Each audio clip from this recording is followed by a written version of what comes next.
నమస్కారం ETV news కి స్వాగతం. ఆంధ్రప్రదేశ్ తెలంగాణ సహా పలు రాష్ట్రాల్లో ఇవాళ భూకంపం సంభవించింది. ఉదయం 7:27 భూమి ఒక్కసారిగా కంపించింది. ఉదయం 7:27 నుంచి 7:31 మధ్య ములుగు జిల్లా మేడారం కేంద్రంగా 5.3 తీవ్రతతో భూకంపం నమోదైనట్లు హైదరాబాద్లోని జాతీయ భూ భౌతిక పరిశోధనా సంస్థ ఎన్జీఆర్ఐ ప్రకటించింది. ఉమ్మడి వరంగల్, ఖమ్మం, కరీంనగర్, హైదరాబాద్, రంగారెడ్డి జిల్లాల్లో భూ ప్రకంపనలు వచ్చాయి. ములుగు జిల్లాలో కొన్ని చోట్ల పాత గోడలు కూలాయి. నర్సంపేట నియోజకవర్గంలో ప్రజలు ఇళ్ల నుంచి బయటకు వచ్చారు. మహబూబాద్ జిల్లాలో కొన్ని ఇళ్లకు పగుళ్లు ఏర్పడ్డాయి. మేడారం, సమ్మక్క, సారలమ్మల గద్దెలు సైతం కంపించాయి. పెద్దపల్లి జిల్లా సుల్తానాబాద్, మంథని ప్రాంతాల్లో ఇళ్లలో మంచాలు, ప్లేట్లు కింద పడినట్లు స్థానికులు తెలిపారు. మంచిర్యాలలోని రామ్నగర్, హైటెక్ సిటీ కాలనీలోని 1-2 ఇళ్లకు పగుళ్లు వచ్చాయి. భద్రాచలం, కొత్తగూడెం, బోర్గంపాడు, పాలువంచ, దుమ్ముగూడెం, జర్ల, మణుగూరులో ప్రజలు ఆందోళనకు గురయ్యారు. హైదరాబాద్లోని పలు ప్రాంతాల్లో భూ ప్రకంపనలు వచ్చాయి. ఆంధ్రప్రదేశ్లో ఉమ్మడి కృష్ణా, ఉభయ గోదావరి జిల్లాల్లో ప్రకంపనలు సంభవించాయి. ఎన్టీఆర్ జిల్లా తిరువులులో భూ ప్రకంపనల వల్ల ఇంట్లో సామాన్లు, వస్తువులు కదిలినట్లు స్థానికులు తెలిపారు. మహారాష్ట్రలో సిర్వంచ, అహేరి, గడ్చిరోలి, చంద్రాపూర్, ఛత్తీస్గఢ్లోని సుకుమా, బీజాపూర్లోనూ భూమి కంపించింది. ములుగు సమీపంలో వచ్చిన భూకంపంతో ఎలాంటి నష్టం జరగలేదని తెలంగాణ విపత్తు నిర్వహణ శాఖ ప్రత్యేక ప్రధాన కార్యదర్శి అరవింద్ కుమార్ తెలిపారు. భూకంపంపై ఎక్స్ వేదికగా ఆయన స్పందించారు. ములుగు వద్ద 5.3 తీవ్రతతో ఉదయం భూకంపం వచ్చినట్లు చెప్పారు. వెంటనే ఢిల్లీలోని నేషనల్ సెంటర్ ఫర్ సెస్మాలజీని సంప్రదించినట్లు ఆయన తెలిపారు. 40 కిలోమీటర్ల లోతులో ప్రకంపనలు వచ్చాయని, ఎక్కువ లోతులో ఉన్నందున తీవ్రత తక్కువగా ఉందన్నారు. ప్రకంపనల నేపథ్యంలో జిల్లా యంత్రాంగం పూర్తి అప్రమత్తంగా ఉందని తెలిపారు.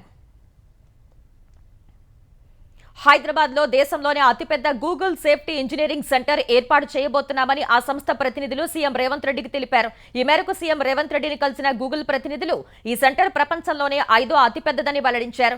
Google safety engineering centre international cyber security hub గా కొనసాగనుందని ఆ సంస్థ ప్రతినిధులు పేర్కొన్నారు. డిజిటల్ స్కిల్ డెవలప్మెంట్ లో తెలంగాణ ముందు వరుసలో ఉందని సీఎం రేవంత్ రెడ్డి గూగుల్ ప్రతినిధులకు తెలిపారు.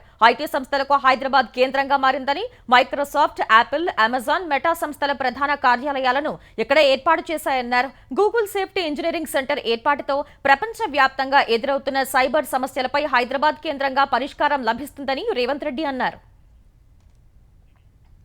అధికారం అండతో గన్ను పెట్టి బలవంతంగా ఆస్తులు రాయించుకోవటం, వ్యాపారాల్లో వాటాలు తీసుకున్న ఘటనలు దేశ చరిత్రలోనే లేవని సీఎం చంద్రబాబు వ్యాఖ్యానించారు. కొత్తగా వెలుగు చూస్తున్న ఈ తరహా నేరాల పట్ల ఏం చర్యలు తీసుకోవాలో ప్రభుత్వం సీరియస్ గా ఆలోచిస్తోందన్నారు.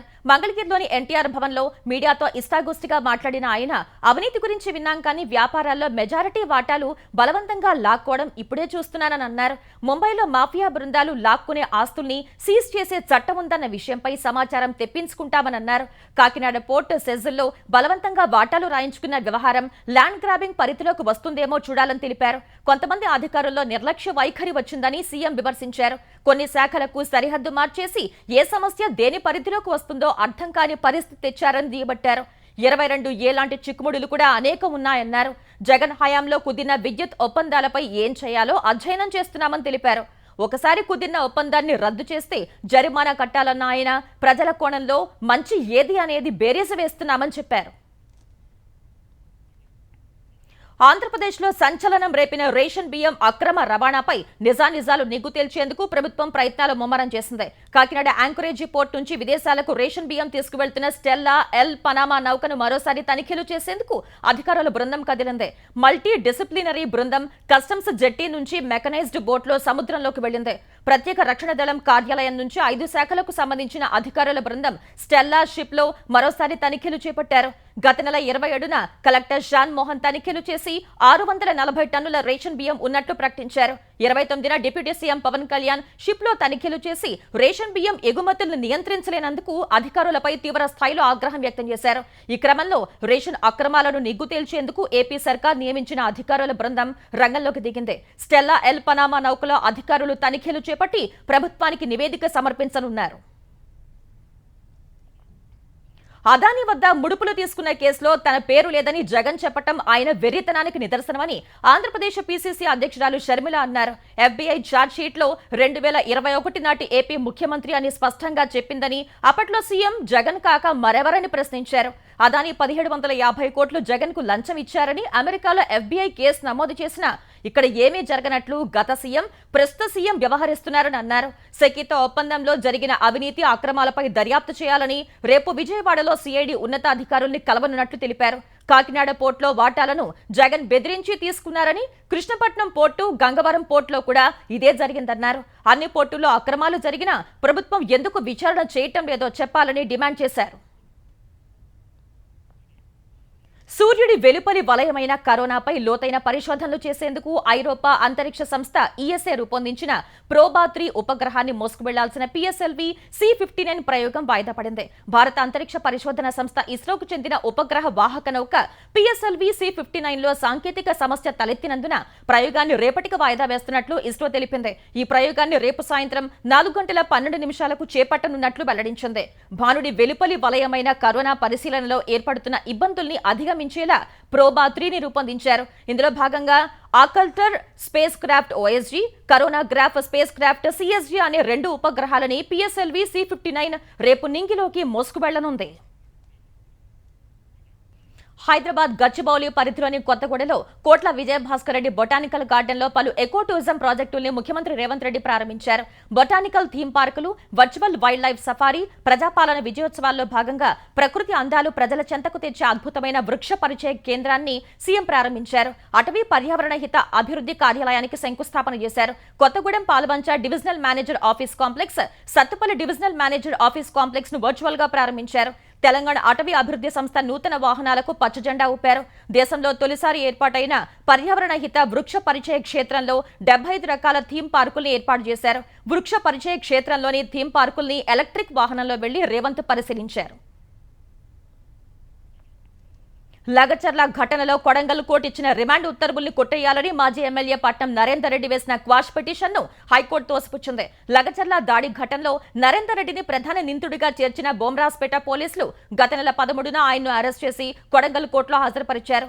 అధికారులపై దాడికి పట్నం నరేందర్ రెడ్డి కుట్ర పన్ని ప్రజల్ని రెచ్చగొట్టారని రిమాండ్ రిపోర్టులో పోలీసులు పేర్కొనగా కొడంగల్ కోర్టు ఆయనకు రిమాండ్ విధించింది. తర్వాత పోలీసులు ఆయన్ను జర్లపల్లి జైలుకు తరలించారు.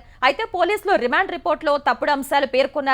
కోర్టు కూడా పరిశీలించకుండానే రిమాండ్ విధించిందంటూ నరేందర్ రెడ్డి వేసిన పిటిషన్ పై హైకోర్టు 2 వారాల క్రితమే విచారణ ముగించింది. ఈ విచారణలో బీఆర్ఎస్ కార్యనిర్వాహక అధ్యక్షుడు కేటీఆర్ ఆదేశాల మేరకు భూసేకరణకు వ్యతిరేకంగా గొడవ సృష్టించినట్లు వాంగ్మూలం ఇచ్చారన్న పోలీసుల రిమాండ్ రిపోర్టుపై నరేందర్ రెడ్డి అభ్యంతరం తెలిపారు. తన నుంచి ఎవరూ వాంగ్మూలం తీసుకోలేదని కోర్టుకు తెలిపారు. అటు లగచర్లలో అధికారులపై దాడి చేసిన సురేష్ తో నరేందర్ రెడ్డి తరచూ మాట్లాడారని పోలీస్ తరపు న్యాయవాది కోర్టుకు తెలిపారు. ఈ అంశంపై ఇవాళ తీర్పు ఇచ్చిన high court Patnam Narender Reddy quash petition ను కొట్టేసింది. నాబార్డ్ నుంచి రుణం తీసుకుని ఆ నిధుల్ని సైతం మళ్లించిన ఘనత జగన్ సర్కార్కే దక్కుతుందని ఏపీ వ్యవసాయ మంత్రి కింజరాపు అచ్చెన్నాయుడు విమర్శించారు. సహచర మంత్రి పయ్యావుల కేశవ్తో కలిసి విజయవాడలో నాబార్డ్ ప్రాంతీయ కార్యాలయాన్ని అచ్చెన్నాయుడు ప్రారంభించారు. నాబార్డ్ ఏదైనా ప్రాజెక్టుకు నిధులు మంజూరు చేసిందంటే ఖచ్చితంగా ఆ ప్రాజెక్టు అమలవుతుందనే నమ్మకం 5 ఏళ్ల క్రితం వరకు ఉండేదని తెలిపారు. కానీ వైసీపీ హయాంలో రాష్ట్ర ప్రభుత్వ వాటా చెల్లించని కారణంగా అనేక ప్రాజెక్టులు పూర్తి కాకుండా మధ్యలోనే ఆగిపోయాయని చెప్పారు. ఈ పరిస్థితిలో మార్పు తీసుకువచ్చేందుకు తమ వంతు చర్యలు ప్రారంభించామని అచ్చెన్నా వివరించారు. దక్షిణ కొరియాలో అకస్మాత్తుగా విధించిన ఎమర్జెన్సీ ఆ దేశ అధ్యక్షుడు యూన్ సుక్ యోల్ పదవికే గండం తీసుకొచ్చింది. అధ్యక్షుడు యోల్ తన పదవికి రాజీనామా చేయాలని పట్టుబడుతున్న విపక్షాలు తాజాగా అధ్యక్షుడిపై అభిశంసన తీర్మానాన్ని ప్రవేశపెట్టాయి. ప్రధాన ప్రతిపక్ష పార్టీ డెమోక్రటిక్ పార్టీ సహా మరో 5 చిన్న పార్టీలు సంయుక్తంగా అభిశంసన తీర్మానాన్ని పెట్టాయి. ఈ అభిశంసన ప్రక్రియపై ఎల్లుండి దక్షిణ కొరియా పార్లమెంట్లో ఓటింగ్ జరగనుంది. యూన్ పై అభిశంసన తీర్మానం నెగ్గాలంటే విపక్షాలకు అక్కడి పార్లమెంట్లో 3/2 మద్దతు అవసరం ఉంది. కనీసం 6 సుప్రీంకోర్టు న్యాయమూర్తుల మద్దతు కూడా కావాల్సి ఉంది.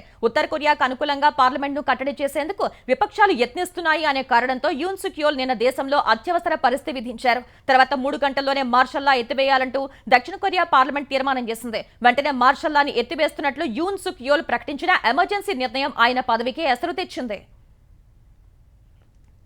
మహారాష్ట్రలో కొత్త ప్రభుత్వ ఏర్పాటుపై ప్రతిష్టంభనకు ఎట్టకేలకు తెరపడింది. మహారాష్ట్ర తదుపరి ముఖ్యమంత్రిగా బీజేపీ సీనియర్ నేత దేవేంద్ర ఫడణవీస్ రేపు ప్రమాణ స్వీకారం చేయనున్నారు. ఈ మేరకు ఇవాళ జరిగిన బీజేపీ కోర్ కమిటీ భేటీలో మహారాష్ట్ర తదుపరి సీఎంగా ఫడణవీస్ పేరు ఖరారు చేశారు. అనంతరం ముంబైలోని విధాన్ భవన్లో నిర్వహించిన బీజేపీ శాసన సభపక్ష సమావేశంలో ఫడణవీస్ ను తమ శాసన సభపక్ష నేతగా బీజేపీ ఎమ్మెల్యేలు ఏకగ్రీవంగా ఎన్నుకున్నారు. ఈ భేటీకి కేంద్ర పరిశీలకులుగా కేంద్ర మంత్రి నిర్మలా సీతారామన్, గుజరాత్ మాజీ సీఎం విజయ్ రూపానీ హాజరయ్యారు. ఈ మధ్యాహ్నం మహాయుతి నేతలు మహారాష్ట్ర గవర్నర్ సిపి రాధాకృష్ణన్ను కలిసి ప్రభుత్వ ఏర్పాటుకు ఆహ్వానించాలని కోరారు. ఈ మేరకు గవర్నర్ ఫడణవీస్ ను ప్రభుత్వం ఏర్పాటు చేయాలని ఆహ్వానించారు. రేపు ఆజాద్ మైదానంలో ప్రమాణ స్వీకార కార్యక్రమం జరగనుండగా ప్రధాని నరేంద్ర మోదీ సహా ఎన్డీయేతర కీలక నేతలు కార్యక్రమానికి హాజరుకానున్నారు. సీఎంగా ఫడణవీస్, శివసేన నేత ఏక్నాథ్ సిందే, ఎన్సీపీ నేత అజిత్ పవార్ ఉప ముఖ్యమంత్రులుగా ప్రమాణ స్వీకారం చేస్తారని బీజేపీ వర్గాలు అంటున్నాయి.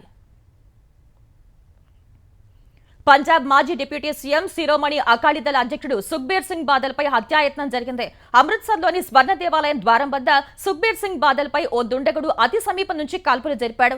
సుఖ్బీర్ పక్కన ఉన్న భద్రతా సిబ్బంది దుండగుడి అనుమానాస్పద కదలికల్ని రెప్పపాటు కాలం ముందే పసిగట్టారు. తుపాకీ తీసి కాల్చేలోపే పక్కకు తోసేయగా అది గురి తప్పి తూటా దోడకు కదిలింది.